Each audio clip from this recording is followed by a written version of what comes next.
radio for the masses. Headline edition, July 8, 1947. The Army Air Forces has announced that a flying disc has been found and is now in the possession of the Army. If the game is rigged, change the game. Game changer. I occasionally think how quickly our differences worldwide would vanish if we were facing an alien threat from outside this world. This is Fade to Black with your host, Jimmy Church, on the Game Changer Radio Network. All right. Good evening. How you doing? How you doing? How you doing? It's Fade to Black. Yeah, it's Fade to Black. Today is Thursday, June 18th, 2026. I'm your Jimmy Church. Let's do this, man. This week on Fade to Black, fantastic week. Tonight, we're closing it out. Monday night, we had Alex Stefan here with us, Human Potential. Tuesday night, the Clyde Lewis was in here.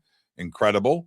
Last night, Greg Martins was here, NASA's metaphysical guy. And tonight, it's our once-a-month AMAAJA, where you get to ask me anything. All right? Now, you know what to do. Put your questions in the live chat. Put them in all caps so these old tired eyes can read them. Make sense? Make sense? You know what to do, kids. You know what to do. This wraps up the week this week, tonight. I am heading to Peru this weekend. Going to join some other Fadernauts down there. It's going to be so much fun. And heading down, I'm going to hook up with everybody in Lima right now. I believe, what's today? Today's Thursday. I think tomorrow they're flying over Nazca. I think that's tomorrow. And then everybody heads back to Lima, I think on Sunday, maybe Monday. I've got to take a hard look at the schedule, but there you go. I'm going to get to Lima a day early, so I have a day to goof around. And there are things that I like to do there. Manolo's Churros, I go by there. The cat park, I want to go and do that. And I just like walking around the city, right around the hotel that I always stay at there. I've only stayed at one hotel in Lima. I'm very lucky with that. So I know just every spot. Right. And I just like to do that and by myself, you know, once in a while, if somebody wants to, you know, talk their way into it, they can tag along. But you know how it is. You know how it is, right? If I want to go left and you want to go right, now we have a problem. Somebody's got to compromise. Not that there's anything wrong with that. Okay, that's fine. But I try to avoid that. So if I want to go left, I'm going left. It's just the way it is. I like doing that kind of stuff by myself. Going to museums.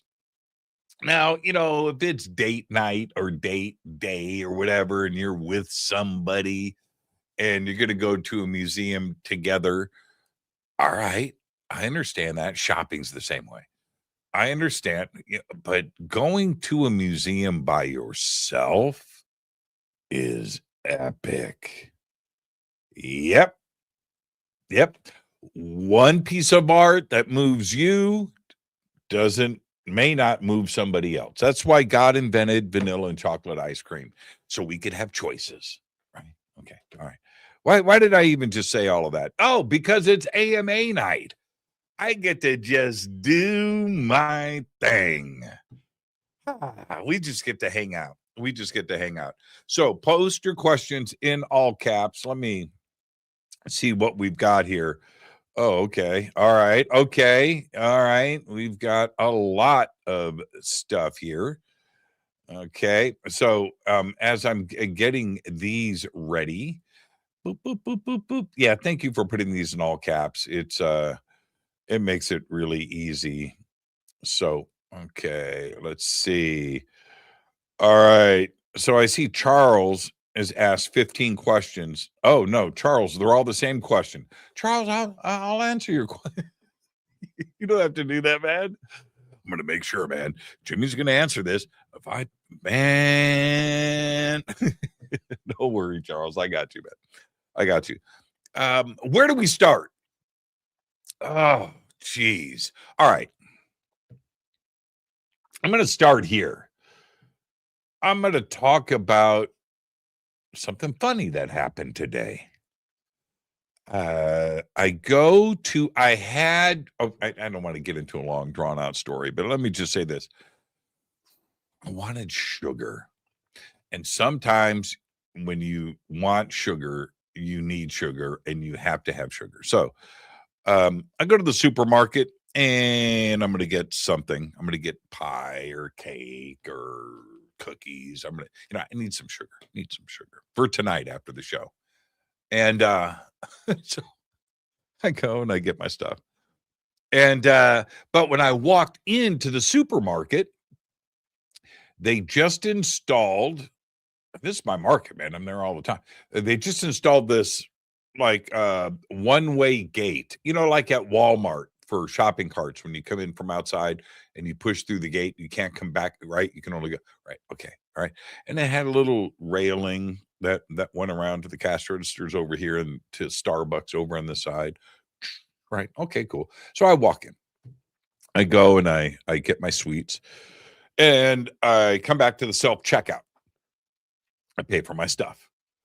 And I'm walking to the door. And to my right, where these gates are, is this fairly tall, distinguished, older gentleman. Looks like he's on vacation. He's got a white linen dress shirt on and faded jeans, and nice shoes, Wayfarers, it looks like he's on vacation, well-dressed guy.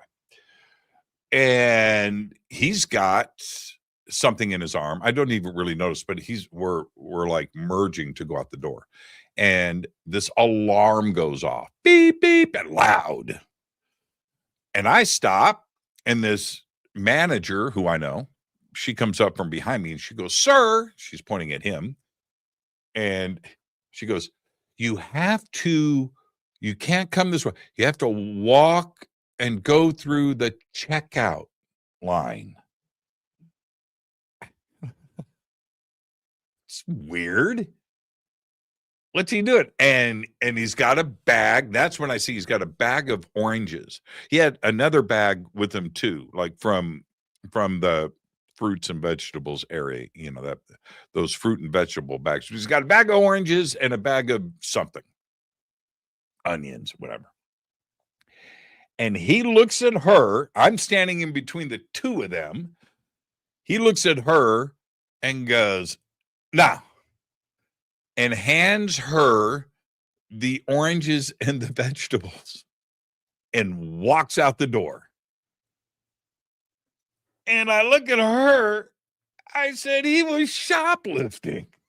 That dude was stealing oranges. And he was so well dressed, good looking guy. And I couldn't believe it. And he was muttering stuff, walking out. And I was waiting for him to go, whop up, over his shoulder. He didn't. He was pissed off that he got caught. And I looked at her, she's smiling. I go, man, wow. Really? Now, in a moment like that, if it's somebody that is in need and what I would stop everything and just go, you know what? I'll pay for your oranges.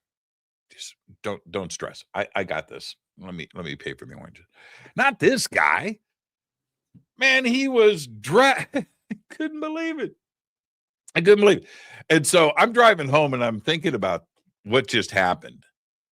And was he upset because he had his hobby interrupted? Some people just like to steal stuff.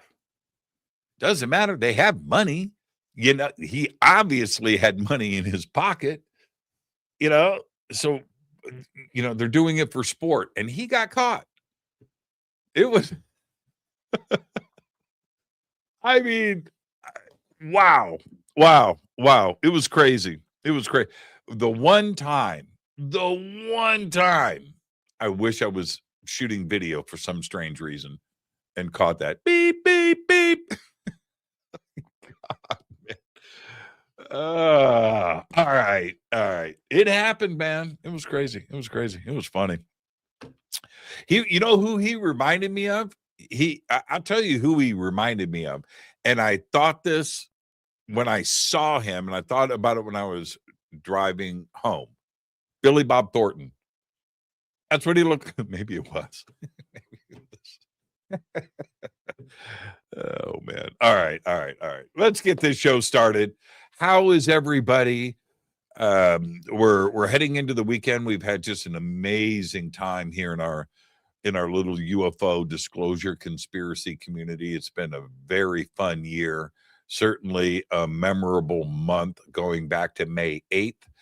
And everything else that went down this week. I've been talking about it all week on the show, of course. And then if you want to head over to Gaia, if you don't have a subscription to Gaia, get over there, get a subscription, and check out the coverage that we have been doing on my show over there, Beyond Belief. And it's pretty cool, for not only because Gaia has always been a part of our community, but they absolutely support me, you, Fade to Black, Beyond Belief, Disclosure, and our community, all of you, the Fadernauts. They support they just absolutely want to make sure that they are doing the right thing, and they are supporting me and doing all of this for the community. Okay, so go and get your subscription if you don't have it. If you do have this, go over and check out the coverage that we have been doing on Disclosure. It's been a lot of fun. And it's the televised version of Fade to Black, and I'm able to just be me. It's just me over there. Same thing, where my mind is my own. And I support this community. So go over there and do that. Okay, so let's see. Let's see what we got here. Let's see what we got. I'm going to go to the end. Oh, man, there's a lot of questions. Okay, all right. I'm going to go to the end. And this new mouse is amazing. Did I tell you guys? I tell you guys about my new mouse? Is Ken Priest in here tonight? Hey, Randy. How you doing, brother? Oh, yeah. Oh, Ken is here. Can you hurry up and get here? I can't. Okay. Ken, I'm going to get to that, brother. I am going to get to that. All right. Let's see here. Okay. All right, man. Look at this. You guys are amazing. Okay. I'm going to start at the top. All right. Let's go. Of course, Renee's always first. I think Renee, she posts her question. Oh, yeah. I'm looking here. She did her question today at 12:30. I love Renee.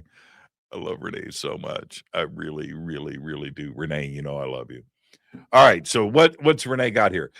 Jimmy, what's the most memorable question you've ever been asked in a casual setting at a conference? That's a great question. You know what? That's a question I've never been asked. Well thought out, concise. That is a well thought out. What was that? Oh, my cousin Vinny. Okay. Jimmy, what's the most memorable question you have ever been asked in a casual setting at a conference? That's going to take a minute, but okay. All right, here we go. Because I've thought about this question a lot since then. I'm standing with a group of people. I'm going to say the number was bigger than 5, but less than 10, probably 9. Pretty solid group. We're standing there. And this this lady who I casually know because it was a casual question. He goes, so Jimmy, this was about 8 years ago, 7 years ago, when my goatee is now almost all gray, but back then it was a little gray. And she says, Jimmy, I've been wanting to ask you, why don't you think about dyeing your goatee to match your hair because you're dyeing that? So why don't you do both with the same color so they match? And I said, I don't dye my hair. And she goes, what? Yeah, you do? I said, no, I don't. This is my natural hair color. You don't dye your hair? No, I don't. And I'm not going to dye anything. So it was one of those things. And after that, for some reason, like every month, every 2 months or so, that question would get asked somewhere else from somebody else in some other place and time, where I don't know where or what people are seeing or why they would assume that I dye my hair. And I won't do it. I won't do it. But that was it. It stopped me in my tracks. And she was positive that I dyed my hair and that I should dye my goatee the same hair color that I'm dyeing my hair. No. And now look at me. Well, you can see the gray now. I mean, it's like I'm so happy about that. The gray's coming in and it's just looking really good. You can't really, yeah, you can. When I don't have the headphones on, you can see it. And it's going to catch up to this eventually. So it's going to be cool. Going to be cool. I'm going to raise my chair. I should be up higher because I'm looking down at myself and the camera's up here. I'm pointing at the camera, right? There's the camera right there. I'm pointing right in the middle of it. That's where I should be looking. That's my eye line. But I look down here to read the questions. Should I read them? Like, okay. All right. Let's move on. Great question, Renee. All right. Let's see. Next up. Our family, are all governments worldwide going to disclose their own files on UFOs to the U.S., if not to their own people? Great question. Could they potentially have a lot of contact experiences, especially in West Asia? West Asia. Okay. That's a fantastic question. The world, if you put UFOs to the side, we're not talking about UFOs. We're just talking about anything. Okay? The world, it's just the way it is. I didn't invent this. The world responds and follows to American decisions, to the United States, for the most part, except for North Korea. But it's just the way it is. So I would expect, without question, and I can say this with confidence, that if this dam bursts and everything starts firing on all cylinders, the rest of the world will do it. Yes, absolutely. Yep. There's always got to be somebody first, and that first is usually the United States, and what those decisions are, and they're economic decisions, and they're this, and I totally get that. For every country in the world, except for maybe China, okay? Except for maybe China. But then again, maybe not. Every country in the world, do you know what their biggest market is? United States. Their biggest market. Getting stuff made and exported or grown in their country and into the United States, that's where the money is. Everybody. There's no exception.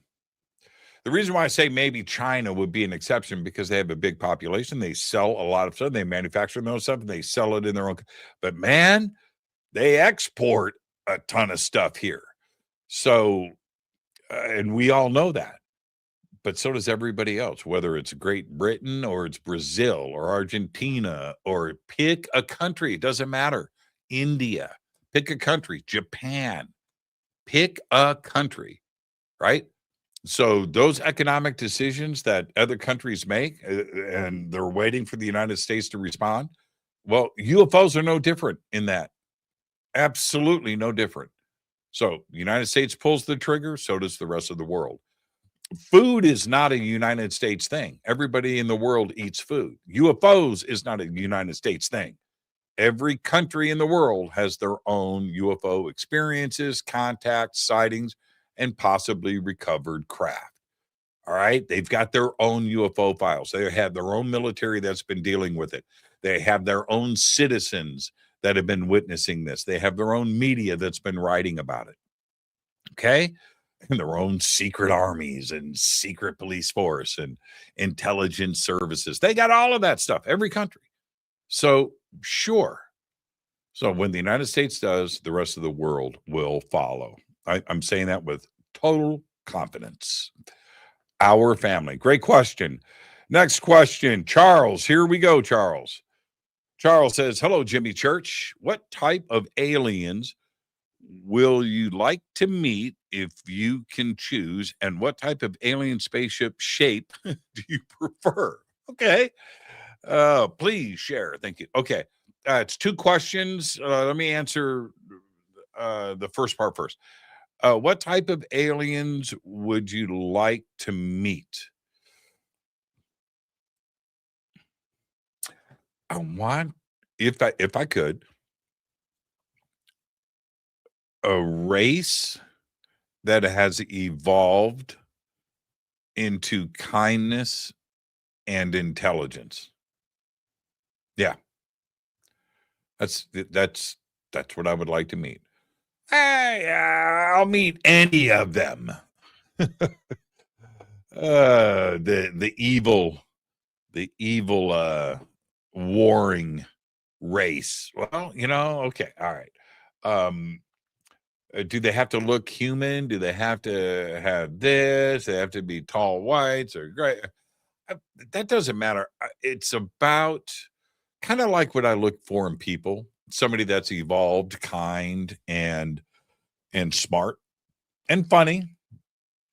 Can't really count on that with it. Well, I've often said that though. E.T. would definitely be funny. They would have to understand humor. They would have to understand music and the arts because they would have evolved through all of that. So just as long as they were kind and intelligent and evolved. Yeah. Okay. Second part of the question is, what kind of spaceship do you prefer? Okay. I'm going to go esoteric on this one. I'm going to go a little strange. I'm going to go outside the box.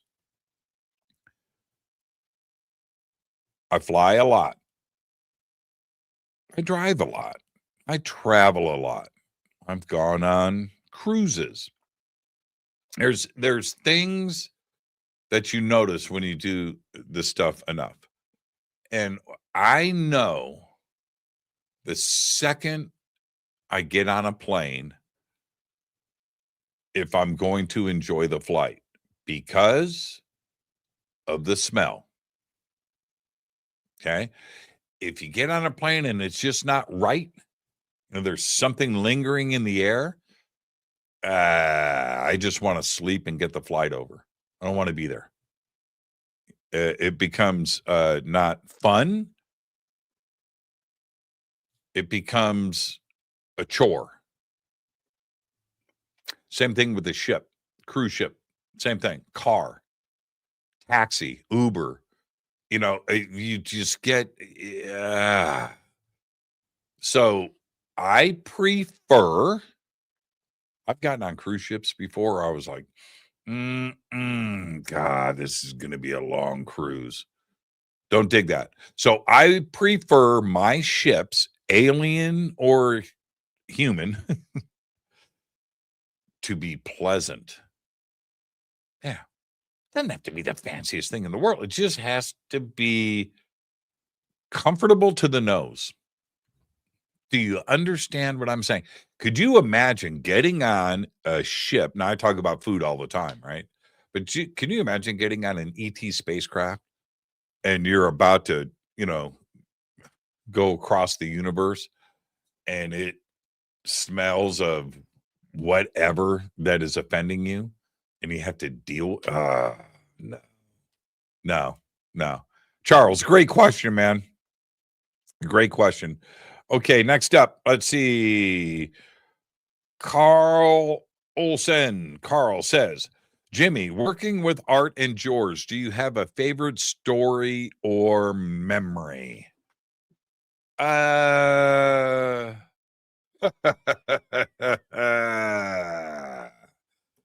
got lots of memories. Yeah. I got lots of memories. Oh man. So many. Okay. Jeez. Okay. I'll tell you a story that involves them both. It's not going to be what you think. It was about 9:45. I know this specifically. At night. And I'm in the bunker working. And I was compiling and doing some research and doing some stuff. And it led me to the Las Vegas Small Business Association website or something like that. Las Vegas Business Bureau, whatever. So I'm there.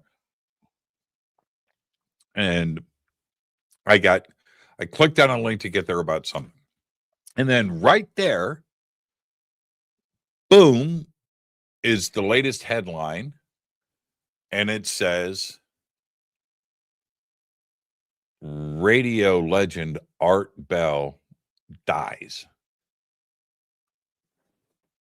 And I look, and it was posted at 10:46. I got in there at 10:45. And I click on it. I thought, no. And I clicked on it. And this was just posted. And it came in from the sheriff's department. And I'm looking at that report, which was then again, this is a few years ago now, but it was like 5 minutes before the post. So I click on that and I go to the sheriff's department. And then I click again. And then it was oh my God. And so I looked at, suddenly it was posted 4 times on different Las Vegas websites. Didn't go national yet. Nobody knew. I called George. Now it's 10 till 10. Coast to Coast is starting in 10 minutes. George is in the studio in Los Angeles getting ready to start the show. And I know you don't call anybody 10 minutes before the show, but I had to call George. Jimmy, what's up, man? Everything okay? I go, no, man. Art Bell died. And he goes, what? Are you sure? I go, man, I just vetted this and confirmed it 4 times. He goes, call Lisa, send her the links. I call Lisa. I emailed her the links of everything that I said. Only minutes have gone by. Now it's like 7 minutes to 10. Coast is starting. And George calls me back. I go, dude, you're starting. He goes, I am. He said, this flips the show over. We have to do a show about art. I said, okay. And he said, we'll get you on. I got to figure out what we're going to do. And now here's the thing with all of that. and we did the show, and it was a great show. I was only on there for about 5 or 10 minutes. There was a lot of people that needed to get on and speak about this. But here's the crazy part. Life is something that you just can't predict. And after all of the stuff that Art and I and George went through back in the beginning, and it was all public and it was all there. For me to be the guy to call George and tell him, and I randomly found this out. So, or was it random? Why was it me? Why did the universe pick me to click on that link? Why? How and for me to have to call George and to do all of it didn't sit right with me then. It doesn't sit right with me now.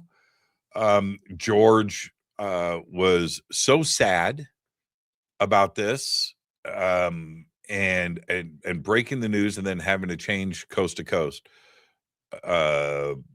for this. It was a weird position for all of us to be in.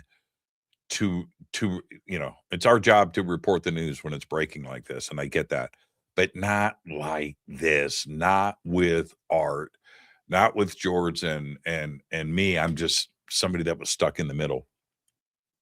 It was a bizarre night, man. Bizarre night. So there's your George and Art story, one that I don't think I've ever told, by the way. We talked about it on the air that night. I remember we talked about how it all happened, but no, I don't. So there you go. That's why we do AMAs. It's just us sitting here talking. All right. Thank you, Carl, for that. Let's see. Next up is that Curtis? Kurt C. I cannot. Kurt Mullen. Kurt C.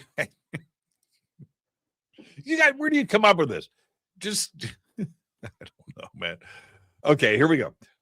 Jimmy, would you sell or which guitars to me with your autograph on it, and for how much?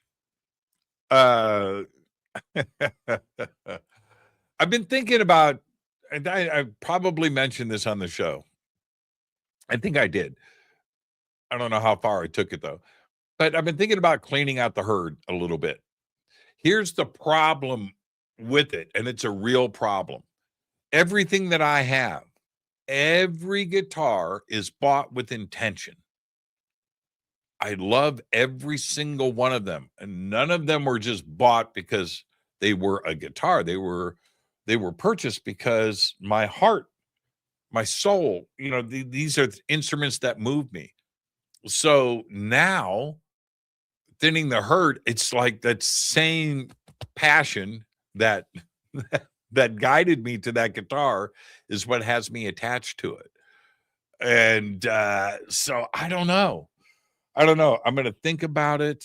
It's gotten to be too much. One day, all of this is going to be my daughter's, and I feel for her. She's going to have to deal with this. All of the cases, and I have guitars in storage too, but all of the cases are labeled. I've got an Excel spreadsheet, and with each one with the serial number and a value or whatever attached to it, so she can just sort through this and figure out what to do. But she's going to have a truck, like a truck, to get this stuff out of here. So I've been thinking about weeding some of it back, but I'm just in love with everything. So as I get closer to it, we'll talk about that. All right. And I'll do it on the show. What is this? Dewey, what's the best coffee in Peru? Hope this helps, my man. What's the best coffee in Peru?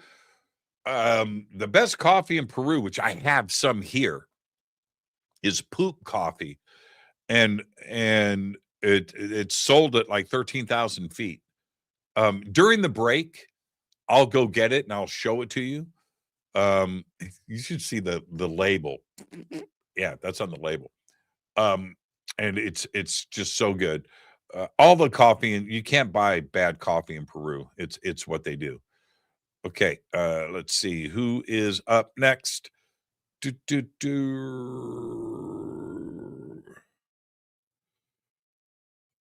All right.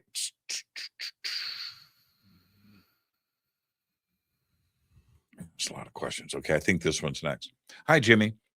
What is your next question for your guide the next time you have a DMT experience? Wow. Wow. Okay, what is that?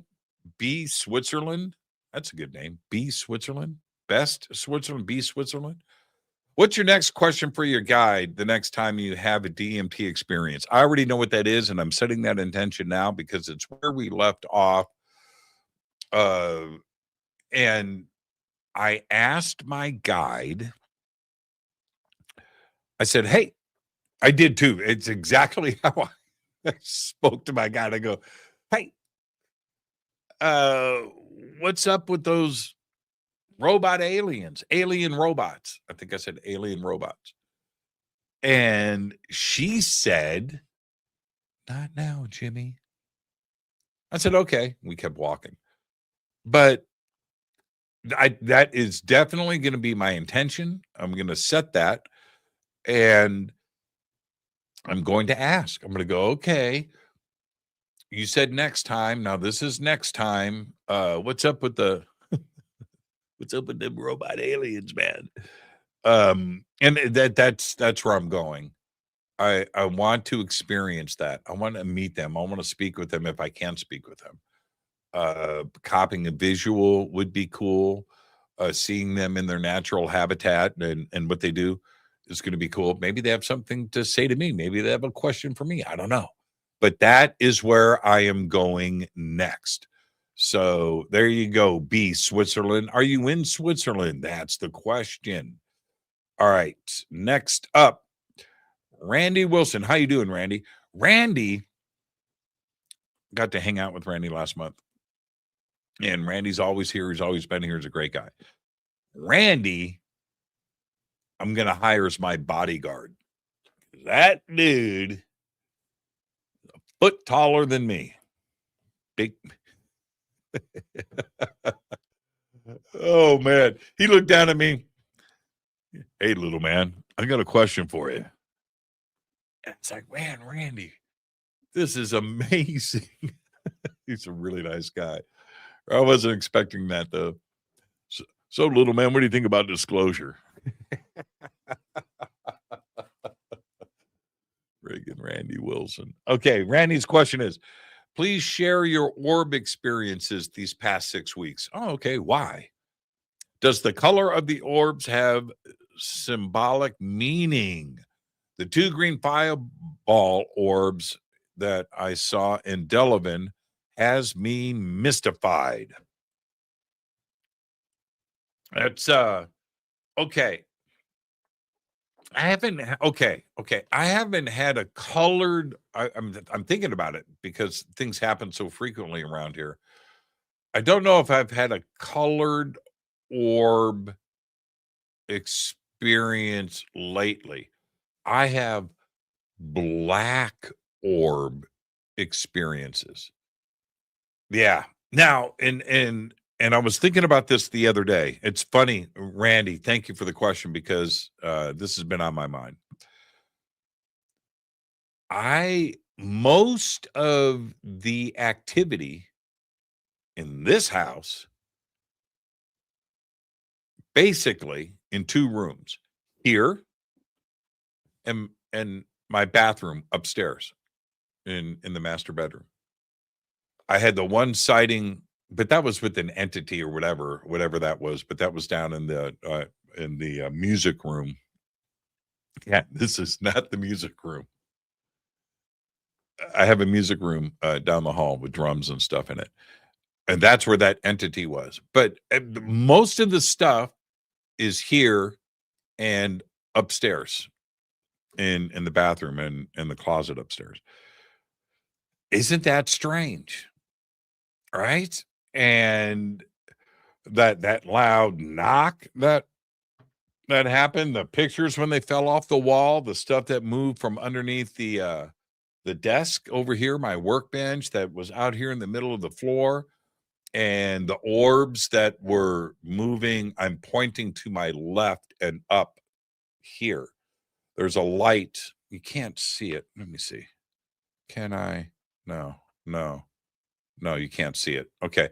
I have two lights. Well, you can see it reflecting off my hands. Okay. So there's two studio lights that are up here, and not this one. That's the right-hand light. This left-hand light, right in front and about this big.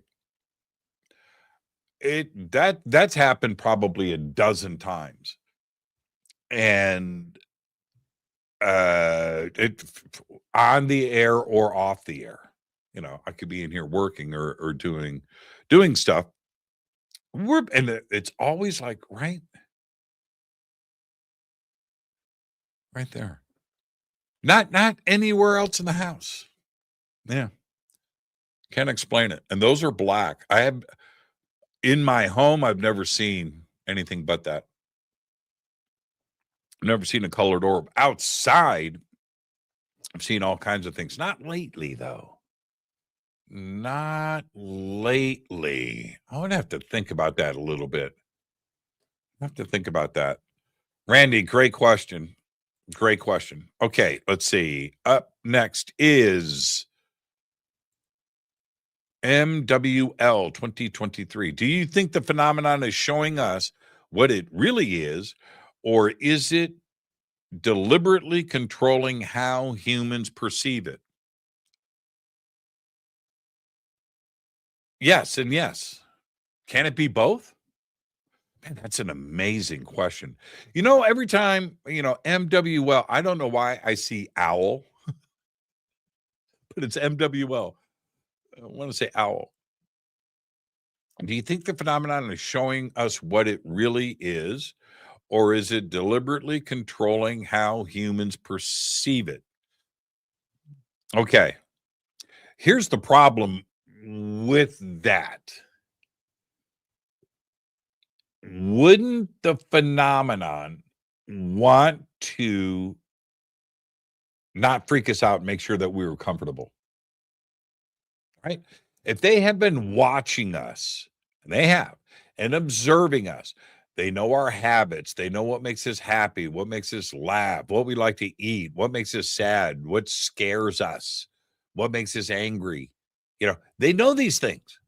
They know our languages, right? They know these things. Okay. Well, to appear in their natural form, maybe their natural form is just this. Okay. I don't know. But what if it isn't?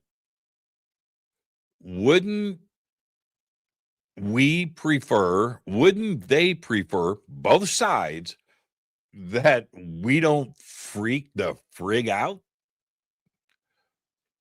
Right? Wouldn't, just a comfortable thing.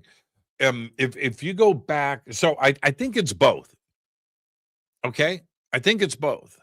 Because showing us what it really is, if they can change their appearance, then that's who they are. They have the ability to do that. Okay? Chameleons. Would you stop being a chameleon? Man, I'm just who I am. Right? Okay? So, and then if they had that ability, then they would make us comfortable. If you go back to Arthur C. Clarke's A Childhood's End, remember that alien, that species looked like Satan, looked like the devil, or our depictions of the devil, right? Wings, cloven hooves, backwards legs, green eyes, red skin, bat wings. Remember that? Oh, yellow eyes. The eyes were yellow. And horns, right? So what did they choose to do? They spoke to us from the other side of a two-way mirror. They didn't want to reveal themselves. They didn't want to freak us out. Eventually they did, after warming us up for a couple of dozen years. So, yeah. So why wouldn't it be both? I think it could be both. Yeah, I don't know how I would handle it. I don't know. I don't know how anybody is going to handle it.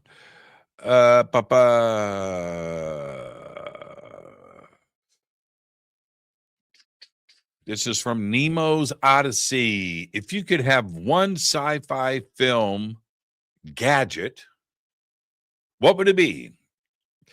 I saw the new Dr. Evil commercial recently. I haven't seen that.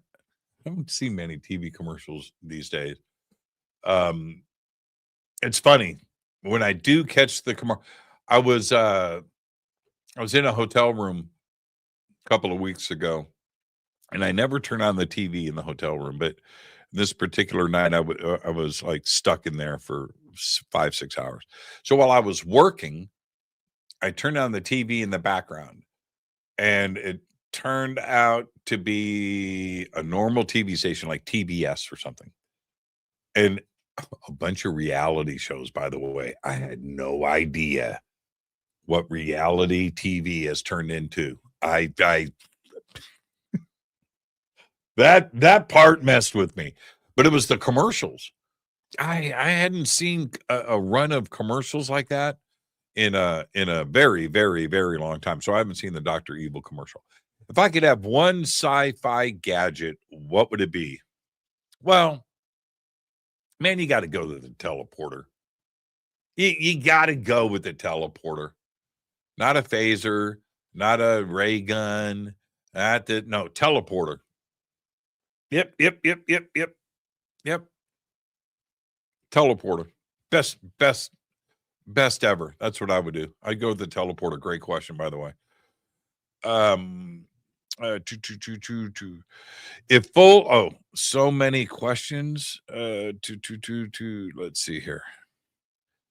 If full disclosure ever happens, things will be turned upside down. Do the history books get rewritten for accuracy? Oh, wow.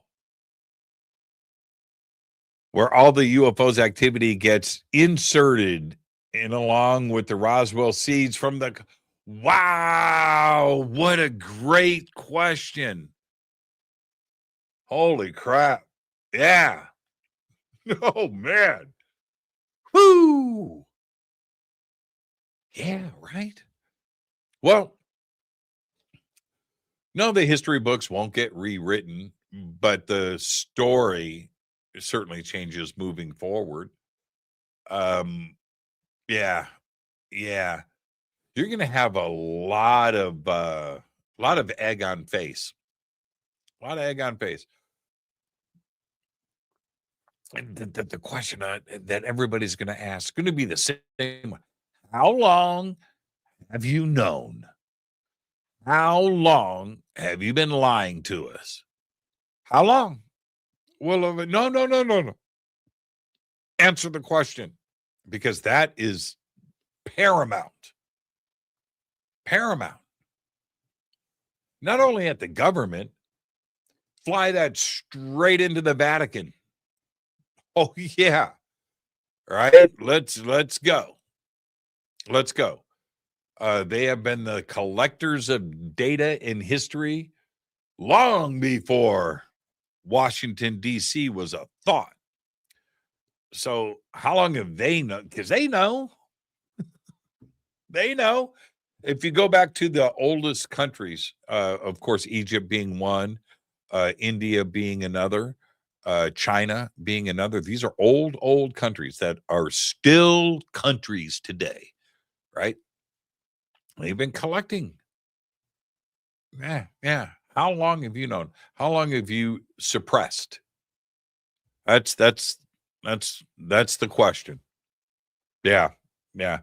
So it's not so much rewriting history. It's a fresh history moving forward. But that is amazing. That is wow. Wow, the Roswell seeds from Corso. Wouldn't that be nuts? I worked at Bell Labs. Everybody knows that. I worked at Bell Labs. And one of the things that the employees, management, everybody at Bell Labs, there were a few things. And I remember going downstairs into the Western Electric plant, and I had to go down there for some reason deep. It was a huge building. I don't know, man, millions of square feet, ginormous. And I had to go down with the Western Electric engineer, draftsman. We had to go downstairs. But anyway, we went in this like lobby area going back to this other spot. And in there were these glass cases of inventions. Yeah, little things. And they had the picture phone. Now we have cell phones, right? But back then, man, the picture phone, they had this, they had that, They had a transistor. And there's the story, right? And they were just proud of these achievements that they had at Bell Labs. And then I get the Corso book where he says he took those printed circuit boards to Bell Labs and dropped them off, and then the transistor, showed up a few months later. Oh man. Woo! Ah, yeah. So does that history get rewritten? Yeah, that's a great question. Absolutely great question. Timothy Adams. Timothy Adams says, Jimmy, as we as a race are going to have to make adjustments, will we follow history and become like American Indians and suffer as they have? Well, okay. All right. Wow, that's a politically incorrect way of saying it, but I get it. Every invading army from a country into somewhere else throughout history, there was a winner and a loser. Countries occupied, taken over, expansion. And you can look at Persia, you can look at Rome, you can look at Greece, you can look at Great Britain, you can look at France, Spain, right? United States. Everybody's done it. Russia. Everybody has done it. Look at little Japan and China, right? Everybody has done it. Everybody. And I can't imagine. I can't imagine. Think about what Poland went through at the beginning of World War II, right? Just suddenly, bam, right? All the way across Europe, just wow. And you just have to, tap out and surrender and become subjects. Oh, man.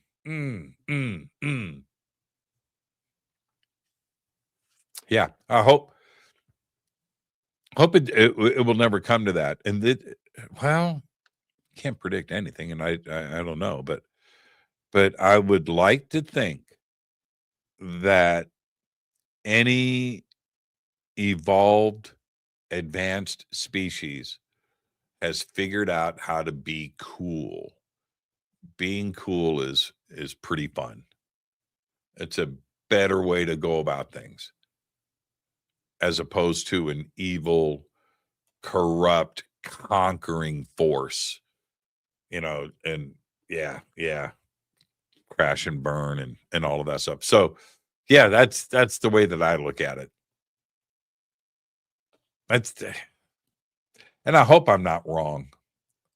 It's a great question. I'm always thinking about that, Timothy. I'm constantly thinking about that. And it's so easy to just go, well, if they wanted to, then they would have already done it. There's a lot to that. There is. That is not a cop-out. There is a lot to that, for sure.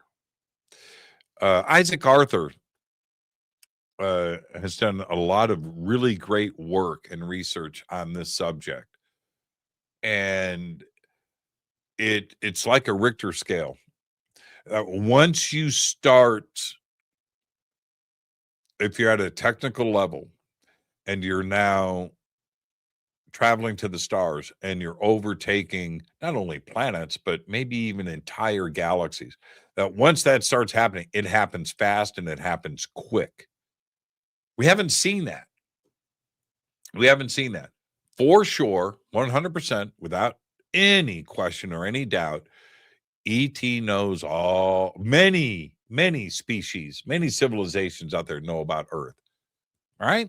If they wanted it, if they were that kind of people, they would come and take it quite easily.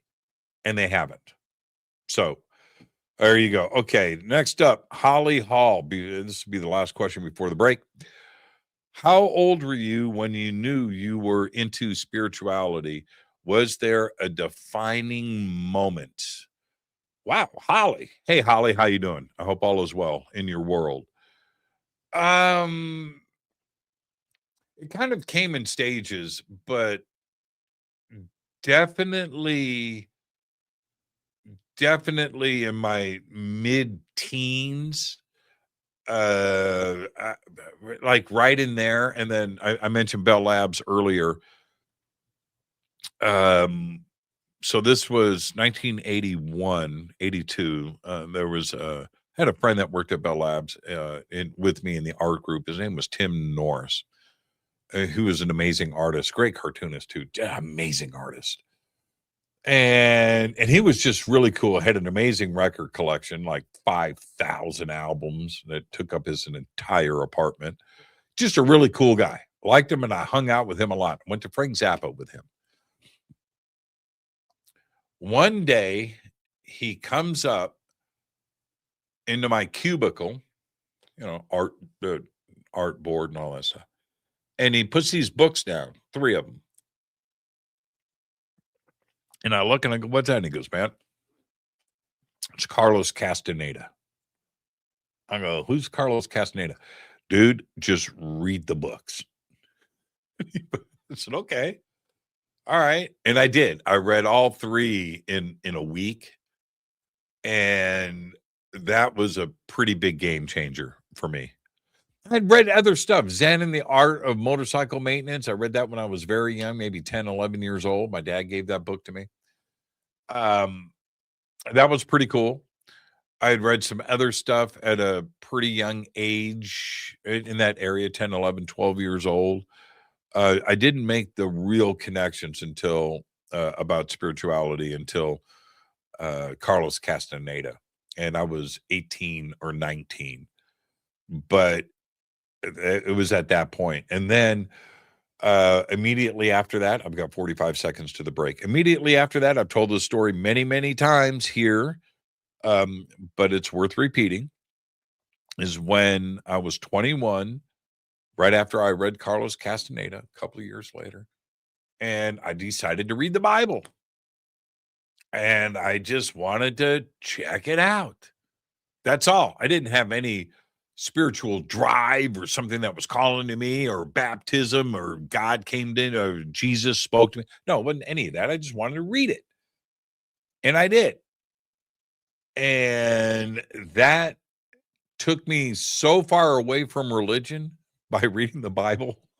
I was so angry that this other side, this spirituality side, and I started to read about Hinduism and Buddhism and other religions around the world. And I was kind of identifying with that too as well, especially Buddhist, and I was young, man. I was like 21. And I just thought, you know what? Just be as good as you can be. That's it. That's it. There are all these religions are saying the same thing. They're all saying the same thing. So I was kind of cool with that. But the spiritual side, that Carlos Castaneda, pyramid power, crystals, light being, oh man, I was totally into that. And science fiction had a big part in that too as well. All right, let's take our break right here. It is our once a month AMA AJA where you get to ask me anything. I'm your host, Jimmy Church. This is Fade to Black. Be right back after this short break. Stay.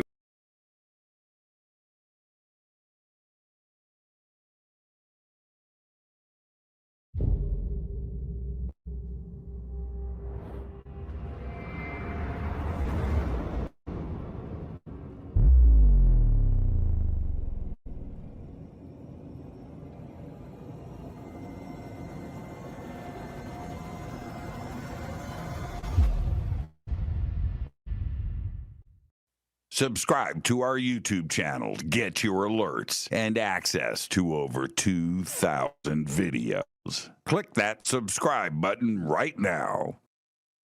Contact in the Desert is back.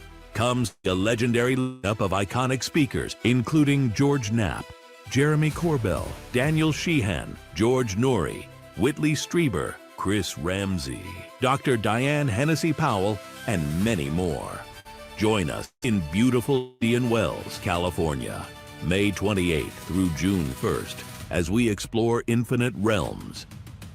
Get your tickets now at contactinthedesert.com.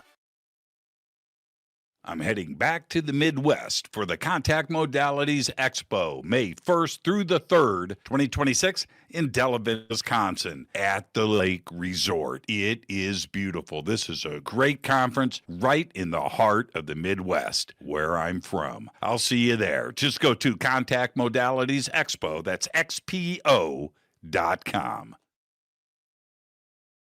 I will be hosting and presenting once again at Contact in the Desert. That's May 28th through June 1st, 2026, the largest UFO conference in the world. Come and hang out with us June 23rd through July 1st. Tickets and everything else that you need is at contactinthedesert.com. Want to change your life? Want that paradigm shift? Then visit Peru with Brian Forrester and myself for the Inca Celebration of the Sun, June 23rd through July 1st, 2026. A full 10 days of visiting the country, all of the amazing sights, and of course, the celebration of the winter solstice. It's all simple to do. Go to hiddenincatours.com. Come join us for the Monty Python Scotland Tour, August 1st through the 9th, 2026. This is a once-in-a-lifetime event where you get to go to the castles from Monty Python and the Holy Grail. August 1st through the 9th, 2026. Just visit HaleyARamsey.com. Watch Into the Vortex on Gaia TV. It's Fade to Black for the screen. Simple to do. Go to Gaia.com, search Jimmy Church, or click on the link below. Follow Fade to Black on Twitter at JChurchRadio. Get all of the show updates every single day. It's now called X, but who cares? Go to jimmychurchradio.com and become a Fadernaut. Get a membership. That's right. Everything is commercial free. You have access to downloads, and you get to call yourself a Fadernaut.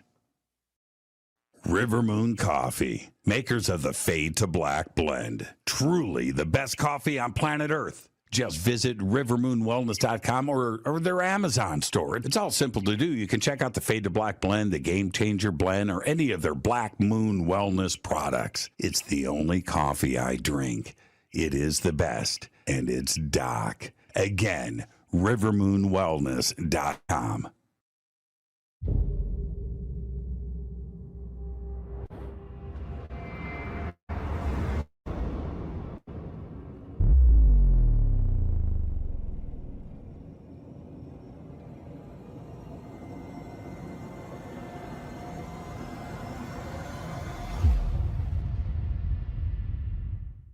All right. Welcome back. Fade to Black. I'm your host, Jimmy Church. Tonight's our once a month AMA AJA, where you get to ask me anything. Yeah. All right. Coffee. Oh, yeah.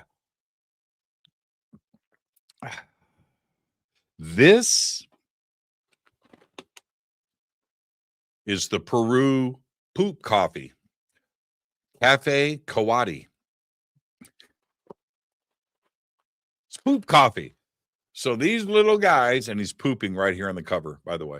And if you look on the back, there he is, and the poop's coming out. They got a thing down here.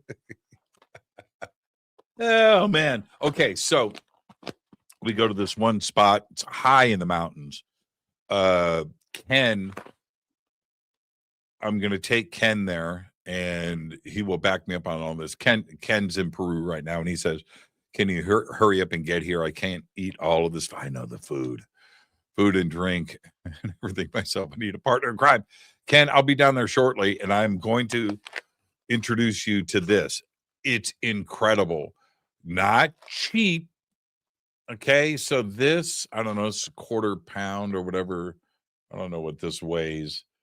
250 grams. Well, I don't know what that is in ounces, but anyway, you can see it's, just a small bag. I've got like 6 of these right now. Anyway, this is probably 30, 40 American dollars for this. Yep. And so you go and they do it right there. They wash and so when you walk in, it's a beautiful spot high up in the Andes, in the glaciers. And they've got videos all over the place. Yep. Videos of what you are thinking. But there it is. So Kawadi, that's who's pooping these beans. Yep. So good. When you come over to my house and you're a guest, I'll make this, right? That's what I do. This is for the really special guest. All right. So there's that. You know what I did today, everybody? I was out of my garage, and I went out, hit the opener, and it's right, and the garage door is just making noise, and it has been for a while. I've been ignoring it, just putting up with it. And today I was like, man, do my neighbors hear that every time I open the garage? Squeak up. And I grabbed a can of WD-40, and I went over and I sprayed every hinge, every wheel, everything, all the way up to, I sprayed the rails, right? The guides or whatever those are called, sprayed everything. It is dead nuts silent. Yep. Just, I cannot believe I've been putting up with my neighbors. Just must have been like, okay, he's getting ready to start the Harley. How do you know? Because that garage door just opened. You mean that house 5 doors down? Yeah, that guy. Man, he needs to fix that garage door. Anyway, now it's just so quiet. It's the little things, man. It's the little things. All right, Charles Wempy is up next. Jimmy, have you ever hung out with Eric Clapton? No. I don't know if I could handle myself if I met Eric Clapton. But no, I've never met Eric Clapton. So I've met so many of my guitar heroes, Eddie Van Halen, Tony Iommi, right? And I could just go down the line. I mean, I've been able to meet just about everybody. But no Eric Clapton. Our paths have never crossed. And now that this question has come in, that's it. See, the universe, right? The universe. I'm going to be somewhere, and there's going to be Eric, Thank you for that, Charles. See, that's a real thing. That's how you manifest. That's how it gets done right there.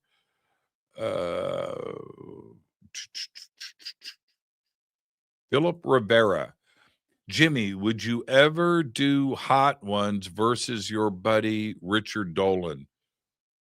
What is that the chicken wings? What's is that what you're talking about? Would you ever do Hot Ones versus your buddy Richard Dolan? I think that's what you're talking about.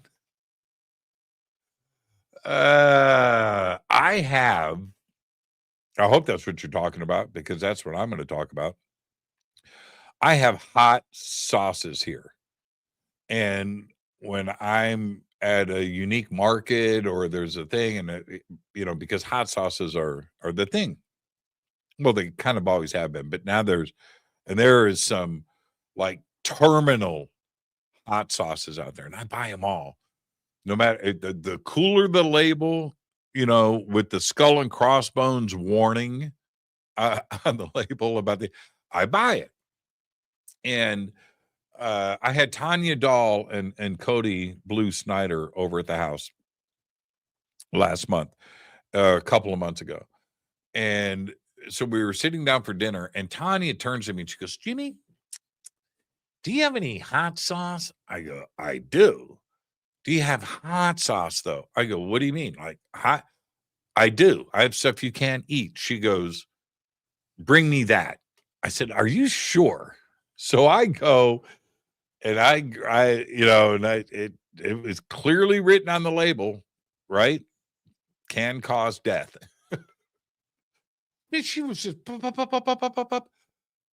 All right. I just watched her. And she goes, oh, this is so good. I think she put it on like pizza or something. I can't remember what we were having. It was something like that. Anyway, wah, wah, wah. And she goes, oh, this is delicious. So that video series that's out, I don't know what the name of the show is, where, different people come in, celebrities, and eat those hot wings 1 through 10. I think it is, right? It's 1 through 10. Oh, this is cool. Oh, this ain't bad. This ain't bad. This ain't bad. And then they get to like 5. Do you have any milk? You see the sweat. I would do that show. I really want to know how far I could go with that. I would love to sit down with, if that's what you're talking about, I would do that with Richard, and he would be game. Richard would do it.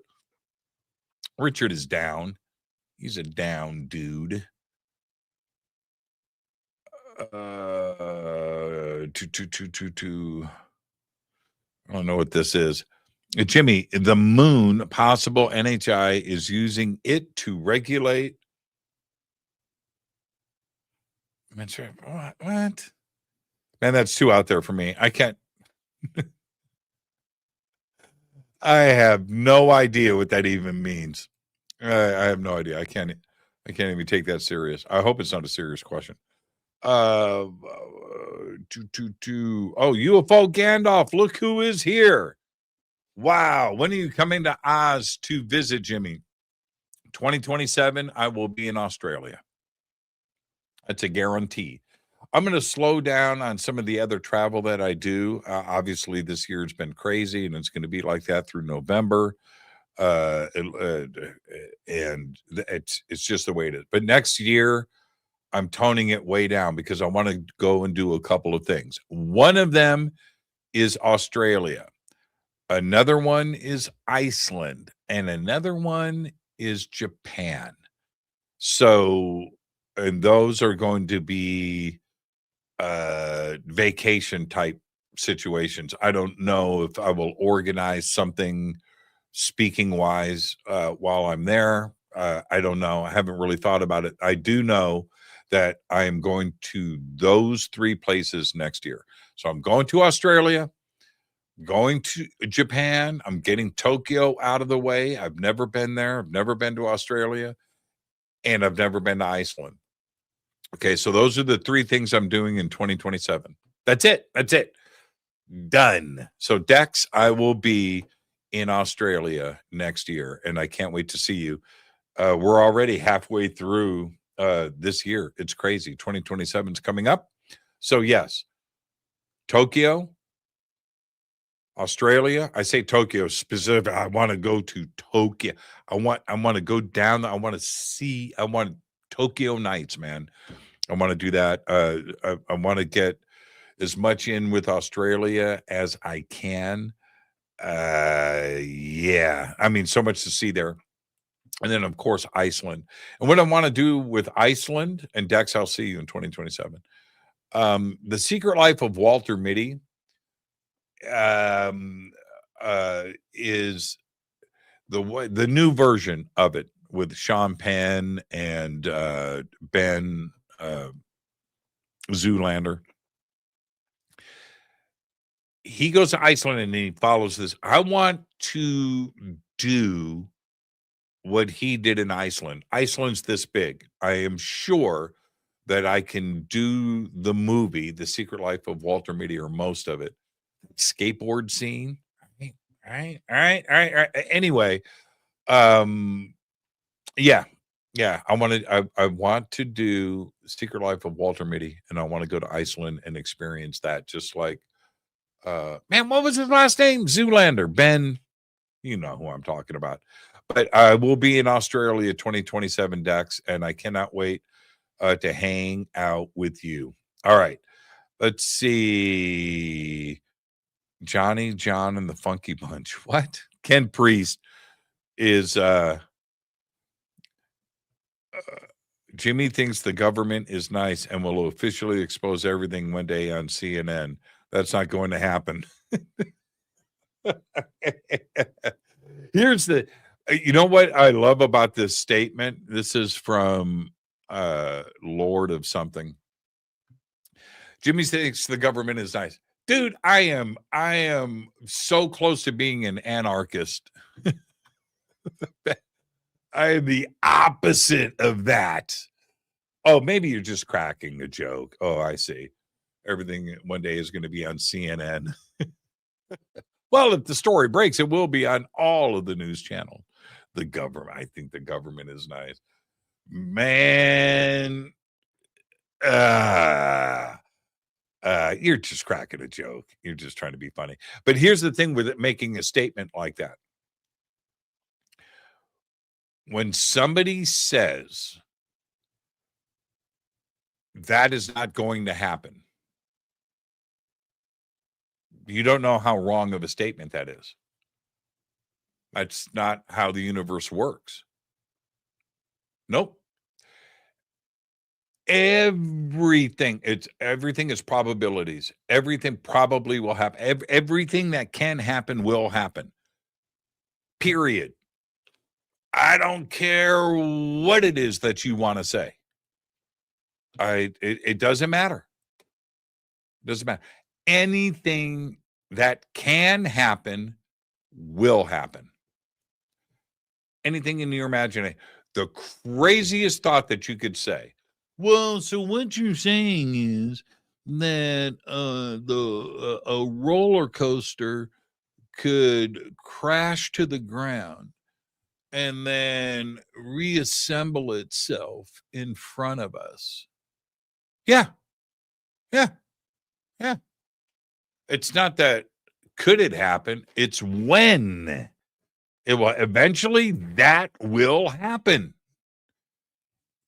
Everything. So when anybody says to me, no, that's impossible. Dude, you're wrong. And that's the way I look at the world. And I trust me, that's the way it is. Right? In a way, I'm contradicting myself. But that is the universe. Any possible thing. I remember saying to everybody one night on the shows many years ago, this is just based on many talks and books on physics and things that I've learned over the years, is this. Lord, I don't even know what that or maybe it's Lord Dophnis, Lo Rodophnus. I can't say that. I don't know what that means. But anyway, so I'm just going to call you Lord. Lord, you and I are in a spaceship. We're out 100 million light years from Earth, just cruising through space. And you tap me on the shoulder and you go, dude, there's something out there. Oh, okay. Let's turn the ship. Let's pull up to it. Let's see what it is. Dude, it's a Volkswagen. What's it doing out here in the middle of nowhere? Well, I'll tell you how it got there in the middle of nowhere. Anything that can happen will eventually. So at that moment, a random collision of particles made a Volkswagen. Anything that's possible. Anything that can happen will. That's it. So, somewhere else, the government is nice. With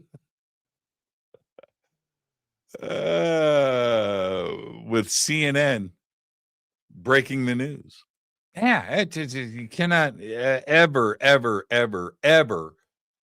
say that's impossible. That's not going to happen. No, it is going to happen, no matter what it is. Car drives off a cliff. Before it hits the bottom of the canyon, it magically floats back up and lands back on the ground. It's impossible. No, it's not. Nothing is impossible. Doesn't matter. All right. Now you've learned something. Like that statement, never make that statement again. Ever.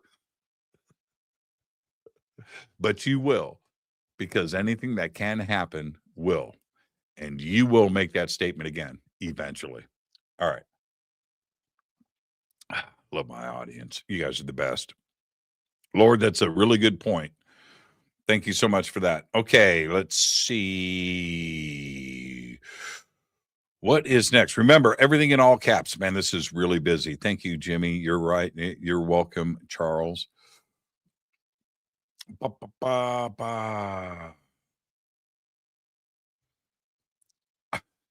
Dewey. Oh, man, that was an hour ago. Dewey, I'm going to post this. There it is. There it is. Wow, am I that far behind? Jimmy, what are your thoughts on the 1896-97 giant airship mystery? Something was happening.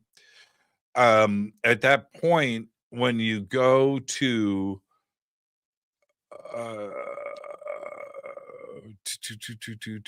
okay, I'm at another question. Somebody was seeing something, and they were seeing it a lot. And if we and mechanically speaking, it's just like anything else. You're going to relate whatever it is that you're seeing in the sky to known technology or the moment of where society is and civilization. For example, when I think it was Charlemagne.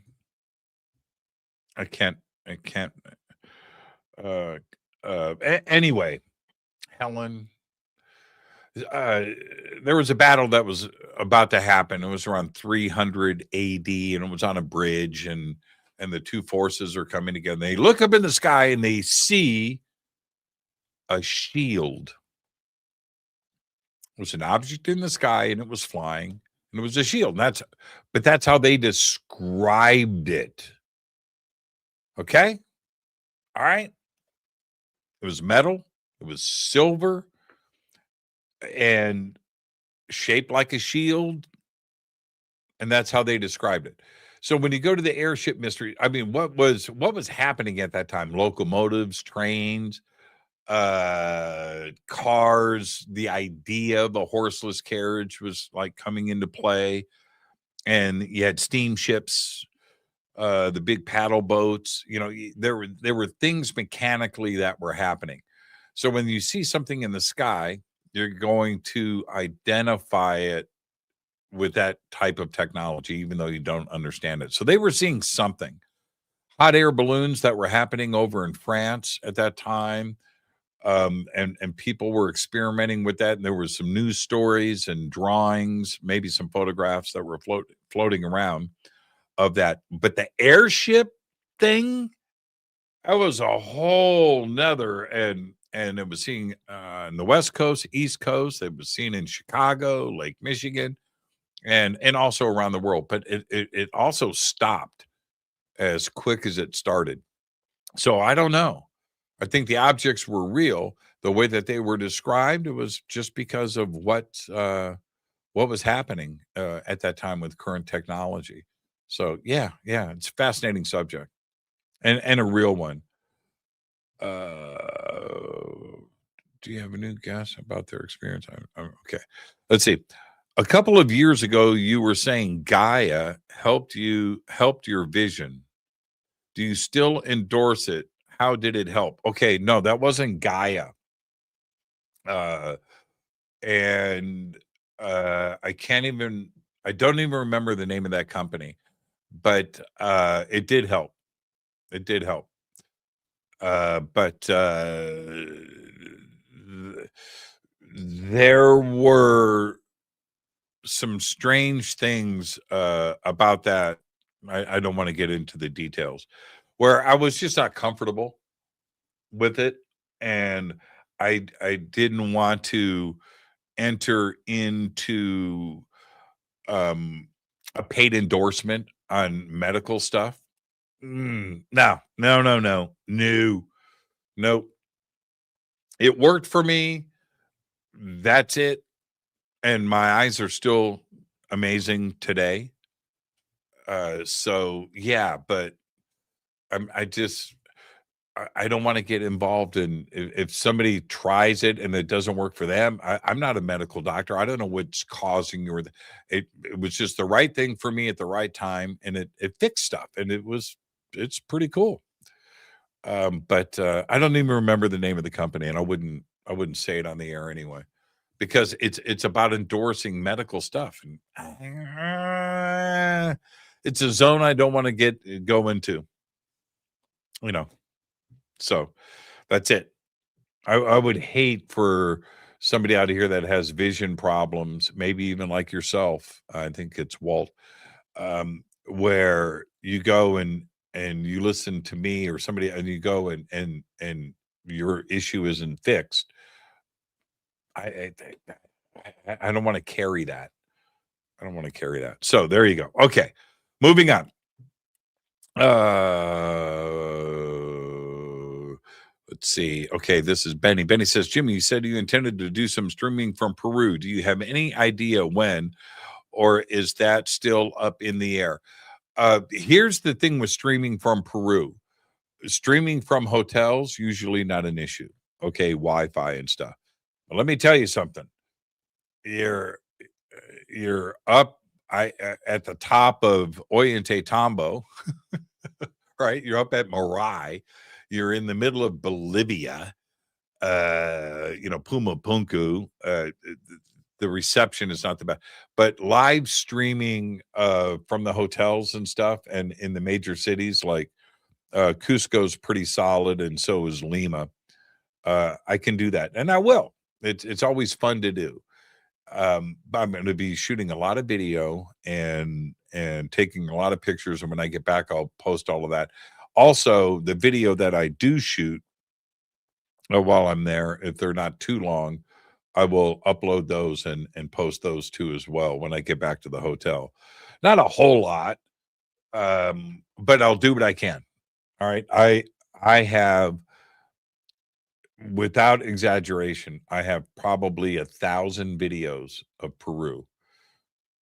Yeah. And at least that many images. I don't know how many times I've been to Peru in the last 3 years, 4 years, twice a year, once a year, twice a year. That's, so I've probably done 6 or 8 trips to Peru. I've shot it all, man. I've shot it all. So, and I do want to put a movie together. I've got all of it here. So, Yeah, and also I think it's a 3-hour time difference from LA, right? I think they're like East Coast time. So that also comes into play. But I'll take care of it. Thank you for pointing that out. I will let everybody know when I will be doing it. I'm just looking for all caps. Christy, how you doing, Christy? Christy says, what are you looking forward to most on your upcoming trip? Will you stop for alien ice cream this time? No, we won't stop. I'm not even on that. They're doing that now. I won't be going to that part of Peru. In Cusco, there are smooth and pillowed megalithic stonework. Are they just different techniques? Oh, man, that's Christy. Spot on. Yes. Two different things. There's a lot of different things going on, but in a basic sense, two different things. So what you're talking about is Saxi Huaman, with what I've called pillows or biscuits, cooking in the oven so there's that. And those are big stones.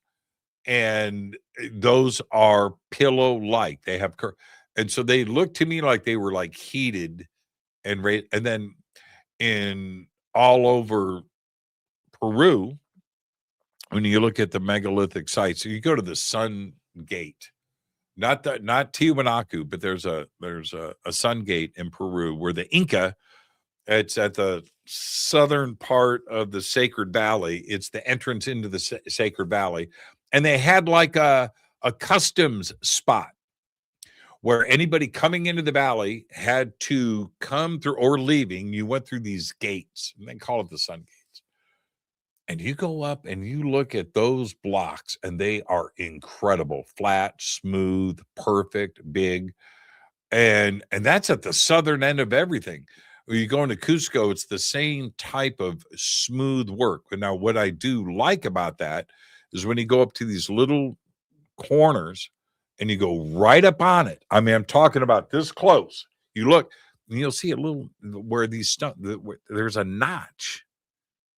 And you see that and you're like, what? And then once you notice that the first time, and I'm going to take Ken and others on the tour, I'm going to point all of this out there to him, because once you see it the first time, you can't unsee it. Every block now you're walking down and you're looking for notches like everywhere. Not the knobs, the nubs. Those are everywhere too. But those to make so if you go to the bottom row and there's a notch there, and that every stone above that going all the way up the wall happens because of that first notch down here at the bottom, and the other notches that are there going it's insane. It's insane. The polygon, the 12-sided stone, yes, that's obvious. Go deeper. So I at the Sun Temple, Sun Gate, I shot an incredible video where I'm walking up the path and I'm talking about the Sun Gate, and I show it and I go all the way up. It's like a 5-minute long video. I walk through the gates, walk around the back, and walk straight up to the first crack that I see. The first joint. There it is. The notch. Right? And it's so minuscule. It's so tiny, the notch. Because the stone is huge. But to make this thing fit, oh man. Right? And that's the opposite of the pillow talk. So yeah, it's so fascinating. It's one of those things where you see it and then you go somewhere else. Doesn't matter whether it's Bolivia or it's Egypt, or you go to Russia, go up into Siberia, and you go to Japan, and look at how the stones are cut and the corners. They're all so similar. Yeah. That's the most fascinating part for me. Christy, great question. Thank you so much for that. Let's see who's next. Here we go. Kaz 45, have you had any thoughts or opinions about the alleged Sumerian tablet translations into and about human consciousness and the connections to what happens upon death? All right, Kaz. Sometimes I like to go back and revisit these things. And this is a really good point. I'm glad that you're bringing this up. A foundational aspect of everything and all that there is what you're pointing out right there. I know what happened to us. There's a lot of things, but in a basic sense, material things got in the way and became important to us. Money, houses, furniture, clothes, a new horse, whatever.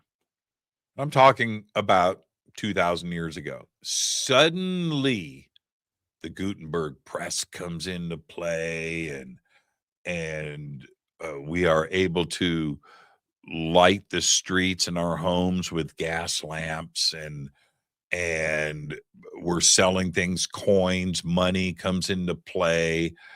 And now you're paid, instead of bartering, you're now paid to work and whatever, and wealth and material things got in the way. And when that happened, and it's all the way to today, we forgot about consciousness. We forgot about it. If you go back before year zero, all right, Cleopatra, Rome, Jesus, all of that stuff. Jesus is 33 AD. Cleopatra is 33 BC. Kind of weird. It's the same number, by the way. So, but right around that time is when everything shifted. Technology comes into play. Money comes into play. But before that, forever before that, before there was money and things, all we had was us, and to think about us and what spirituality was, what consciousness was, what communication was, what love was, and everything else. And Egypt did that for 3,000 years, and so did Mesopotamia and other countries, but where all of this was a way of life, and the way that things were dealt with, the afterlife and consciousness, and all of that, pure spirituality, pure consciousness. And we just let go of it. We're circling back now today and starting to realize what consciousness is and what it can be and how important it is. But man, we let shit get in the way, didn't we? We absolutely did. And every country in the world, every country did this, where we were teaching our children that happiness in life was owning a home, 2-car garage, 2 cars in the garage, 3 kids, and an in-ground swimming pool. Like that was happiness. That was life. That was your goal. Had nothing to do with spirituality or being kind or friends that wasn't part of it. And wow.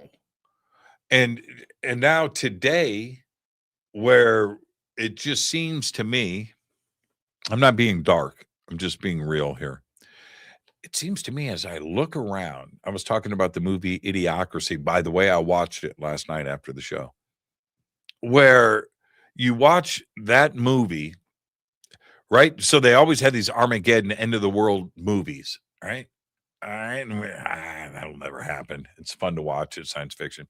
And then Idiocracy comes along, and how we devolve right? We don't evolve. We devolve. And like, that'll never happen. It's funny. Holy crap. It happened. It happened. Our children are not taught. Remember growing up, reading, writing, arithmetic, right? Reading, writing, arithmetic, reading, writing. None of that's taught. Our DNA is fundamentally changed. We are where, I mean, seriously, the society has just gotten dumb. And we never thought that this would happen. It's like, no, we're going to get bigger, better, stronger, smarter, and we're just going to do, and wow, it took 20 years. Took 20 from 1995 since AOL. 30 years. And in the last 10 years and now the last 5 years, how we just have crumbled. Wow, it's crazy. It's crazy. It's nuts. So yeah, the Sumerian tablets, Egypt, the Book of the Dead, Tibet, right? Right? All these ancient texts, we need to crack that stuff open and get to reading and understanding before it's, oh man, I have no idea. I have no idea. Yeah. Yeah. I'm not being dark. I'm just telling you, talking about what everybody knows. We all see it going on. We all see it. Kind of started with you remember when Jay Leno was doing that man on the street stuff? And it's like, no, there's just no way a college graduate doesn't know how many states there are.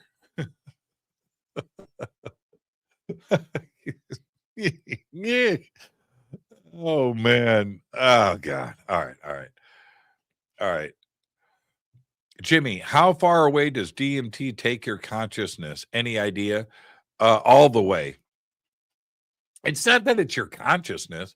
That's not what DMT does. You just draw a line down on the ground. On this side is one world, and on the other side of that line is another world. That's it. That's what it is. That's it. It's just you are stepping into instantly another world, another dimension, another reality, just the same as this one. It's just another one. Yeah. Yeah, it's amazing. It's amazing. I don't want to confuse anybody. DMT is not a funny, man, let's just go. That's not what it is, man. It's not a drug. It's not. It's a tool. It's a key. It's an instrument to go and step into another world. That's real. Ain't fake. Other stuff, little whatever, little shroom, that's recreational stuff. That's it. But no, DMT is not that. It's not that. It's not that. And it's something that you just can't abuse or take advantage of. That's not what it is. It's not that at all. Do not even misinterpret myself or your thoughts or anybody else's statements on it. I'm just telling you, it's a plane ticket, man. It's a plane ticket to go to another world. Unbelievable. Okay. Let's see here. This is from Jose. Jose says, might humans be in other parts of the universe? Yes. Like maybe on other planets? Yes. But in different galaxies? Yes. Or even on the other side of a black hole? Yes. Yes, and yes. DNA is universal. Okay. I've tried to explain this. Particles are not infinite. There's only so many particles, not that many actually. And they can only combine so many ways. It's finite, it's limited. And so out of that comes RNA and DNA. A banana has DNA, the same DNA as you and I. That's right. Okay. So the other side of the universe, same DNA. We know this because we have found RNA and the precursors and everything needed that's in DNA on meteorites. Think about that. It's crazy. So if it's floating around here, it's floating around there, and it's floating around everywhere because particles only combine so many different ways. So I would venture to guess in a pretty solid way that the way that we have evolved, we are pretty efficient. Bipedal, opposing thumbs, stereo eyes, stereo hearing, taste, smell. Our brain, we're pretty efficient as a species. All right. We can build things, we can think, we can talk, we can laugh. And so this design, that doesn't mean that a dolphin isn't a good design or a horse isn't a good design. But us, right? And I was speaking earlier about the Volkswagen just appearing out in the middle of nowhere.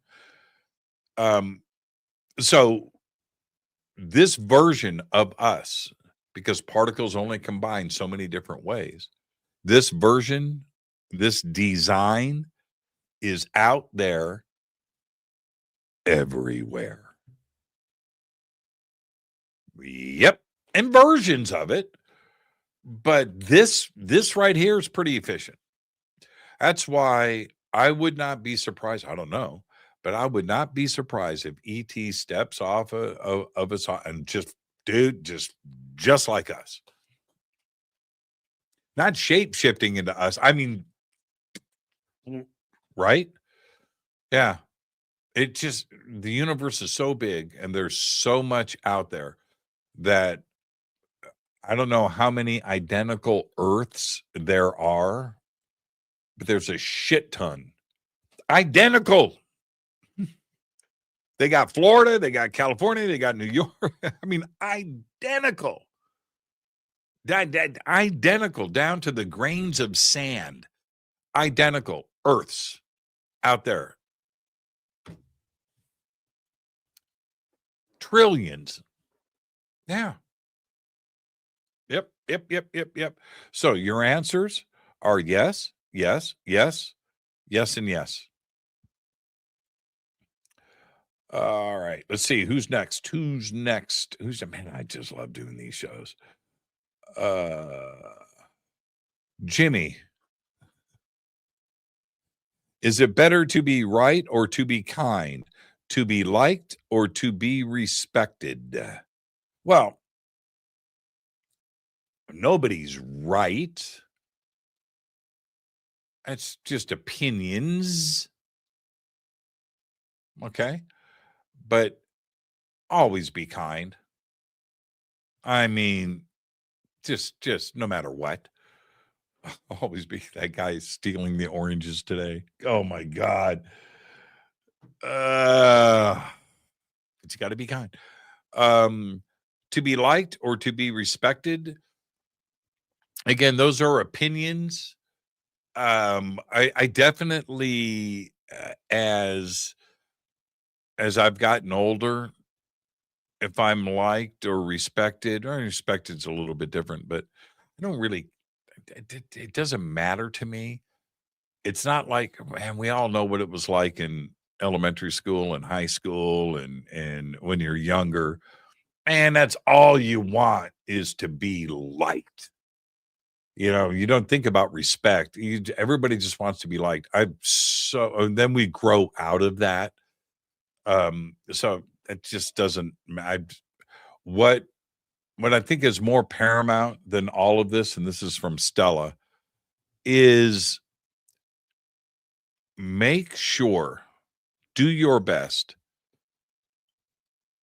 to do what makes you happy and puts a smile on your face. Love is paramount overarching of all of that, but because that's what makes you kind. And that's, being happy, where you just don't want to have that question inside of you that what you are doing and that life got away from you and you're not doing what makes you happy. So I think that is paramount. Whatever it is, it just, it's such a cliche thing to say, but it doesn't matter what it is because only you know, right? My gig, what I do, this isn't for everybody. You may enjoy it to watch it and to listen and to participate, but does everybody want to do? No. But it's what makes me happy. Some people, do you remember, man, Rudolph the Red-Nosed Reindeer? Remember, all he wanted to do was be a dentist. That was his thing. And that's really, really true. If that's what it is, if that's what's inside, then go and do that. Right?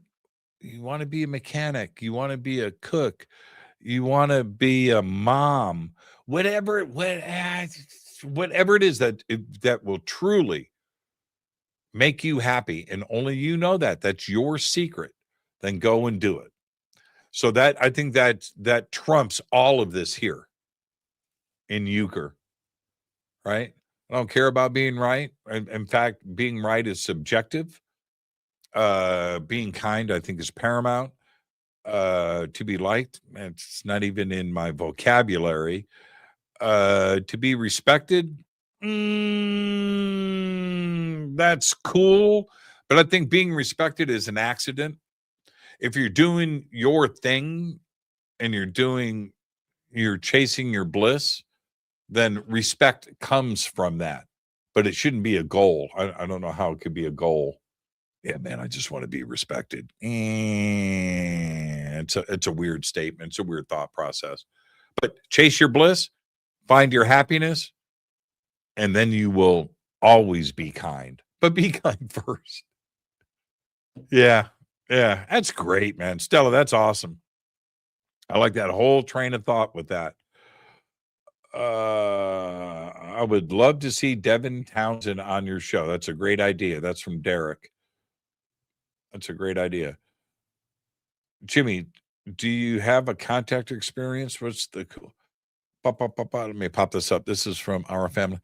Jimmy, did you have a contact experience? I think that I have had. Yes. Nothing like, a Whitley Strieber kind of thing that I know of. What's the coolest you heard of a contact experience? Oh, man. We don't have that kind of time. But yeah, I think that I have. And the stuff that I've talked about on the show, I've had many, many different, very unique experiences. And as I look back, it just seems to me more and more that they were for me.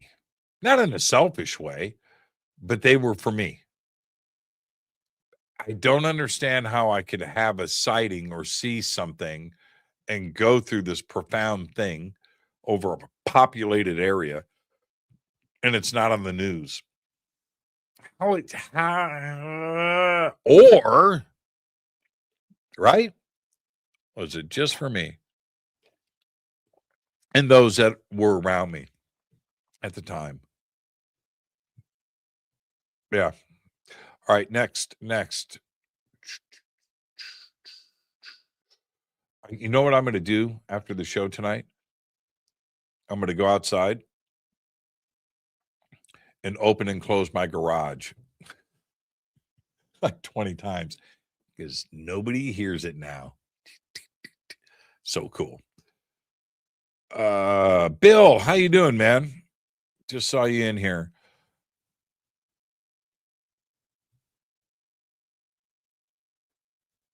Okay. JD. Jimmy, have you or Richard Dolan? Why is everybody? I know Richard and I are friends. Well, okay. I get it. People. I wonder if people do that to Richard. So, Richard, do you and Jimmy Church he roll his eyes? Man, not this guy again, like I am right now. Jimmy, have you or Richard Dolan ever watched the TV show UFO from England? I have watched the show UFO in its entirety. It's 2 seasons.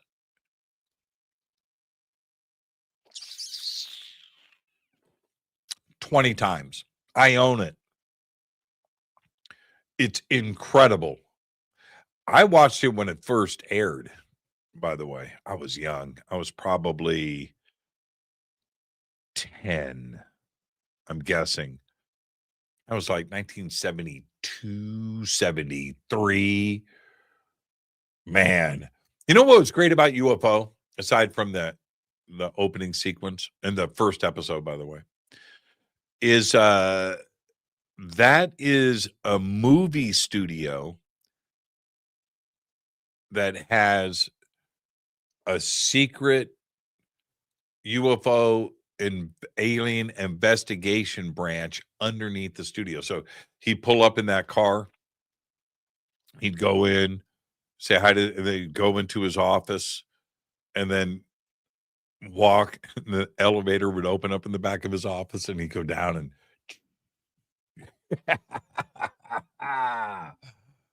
oh man, God, I love that show. I love that show. I love that show. So I'm gonna watch it tonight. Thank you for that. I'm gonna watch it. I'll bang out so many. They're like 20 minutes an episode. And yeah. Okay, we got time for a couple more.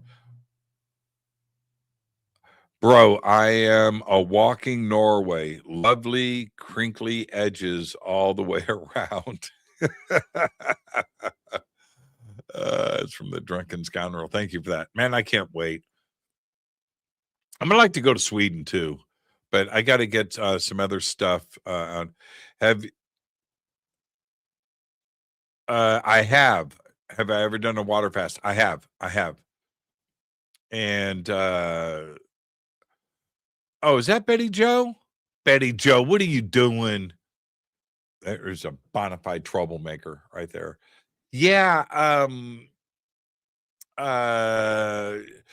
When I do the fast. I do Fridays. Well, I like to go out to dinner with my friends on Friday nights, but when I do that, I need to time it. Right? So, but yeah, I will do that. I try to do that at least one day a week.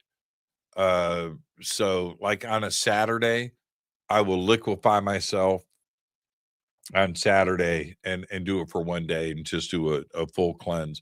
I've got all the cleansing stuff right there on my island. Yep. Some days I'll just go, you know what, today I'm just going to cleanse. And I just do it. But yeah, good for you, Betty Joe. All right, let's see. I think that's going to wrap the show. I've got 15 seconds. So everybody have a great, safe, fun, amazing weekend. I head to Peru in a couple of days, so I've got a day to wrap things up tomorrow. Pay bills, pay employees, did get all of that stuff done. And then I head out. I'm going to be in Peru until July 1st. And I'll be back here in time for the 4th of July. And we'll line up some shows that first week of July. Okay, so I'll see everybody when I come back. Today's the 18th. I'm down there on the 20th. 10 days after that, I'm back here. So I'll be gone for about 10 days.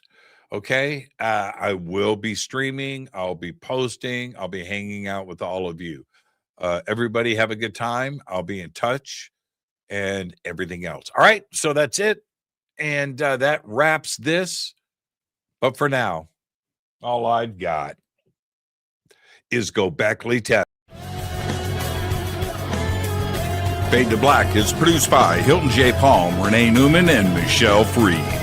Special thanks to Bill, John, Dex, Jessica, Dennis, and Kevin. Webmaster is Drew the Geek. Music by Doug Aldrich. Intro, Space Boy. Fade to Black is produced by KJCR for the Game Changer Network. This broadcast is owned and copyrighted 2024 by Fade to Black and the Game Changer Network, Inc. It cannot be rebroadcast, downloaded, copied, or used anywhere in the known universe without written permission from Fade to Black or the Game Changer Network. I'm your host, Jimmy Church. Go Beckley Tappy.